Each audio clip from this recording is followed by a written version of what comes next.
niko yitwa, niyo mazina ye bwite, yitwa Nzabahayo Silas. Indirimbo yaririmbye nziza cyane abantu bakunda cyane, indirimbo ngo ntiwabibatumye. Ati ibigeragezo biragwira njye ubu narumiwe, abageragezwa nuko babavuga mujye mwicecekera. Aravuga ati hari impamvu itumye mvuga aya magambo, ati wayitega amatwi wumve.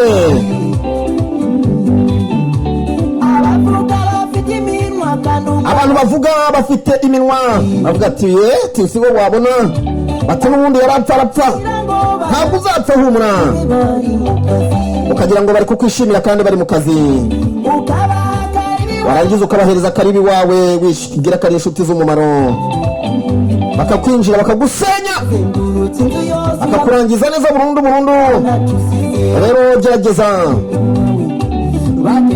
umugene nane navanzura umugene warashinge, wibwiraga ko ari inshuti ubonye namwe barimo baragutata, bashakaga icyo bagukuraho none batanze ntacyo ubarusha.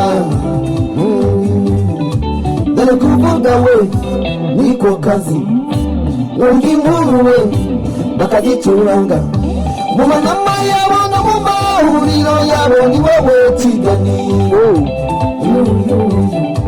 Ariko bihorere bavuge n'ukuri, bareke bakwamamaze, bihorere bakuvuge n'ubwo byaba ukuri ntiwabibatumye.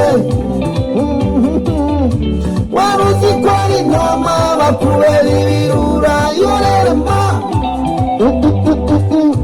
wowe haranira kuwiteka kwishimira ibindurire pe,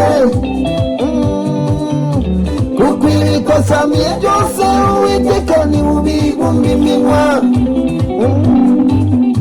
Bihorere bakuvuge n'ubwo byaba ukuri ntiwabibatumye.